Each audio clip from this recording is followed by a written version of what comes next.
আসসালামু আলাইকুম। আমরা যারা রাতে চলাফেরা করি তারা উঠুনি সতর্কভাবে চলি, কারণ রাত বিরাতে দেখা গেছে এখন সারা বাংলাদেশে সাপ আতঙ্কে আছি। যেটা সাপের নাম হলো রাসেল ভাইপার।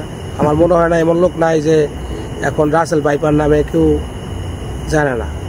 তো এই জন্য বললাম, এই জন্য ভিডিওটা করা যে আপনারা সবাই সতর্কভাবে চলাফেরা করবেন, যাতে আশেপাশে সাপ টাপ দেখে চলাফেরা করবেন, সাবধানে থাকবেন নাকি বন্ধু। বাংলাদেশে একটি আতঙ্কের নাম হচ্ছে রাসেল ভাইপার সাপ।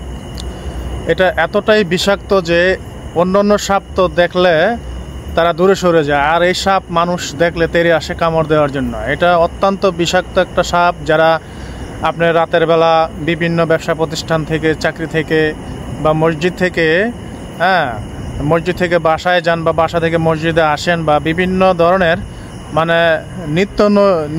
নিত্য নৈমিত্তিক যে কাজগুলো আছে যেগুলো রাত্রে করতে হয়, সেগুলো করার জন্য অবশ্যই আপনারা সতর্কতা অবলম্বন করবেন এবং টর্চ লাইট ব্যবহার করবেন। আপনারা রাসেল ভাইপার থেকে, সাপ থেকে সাবধানে থাকবেন, নিরাপদ দূরত্ব বজায় রাখবেন, সচেতন হন, সুস্থ জীবনযাপন করুন। ধন্যবাদ।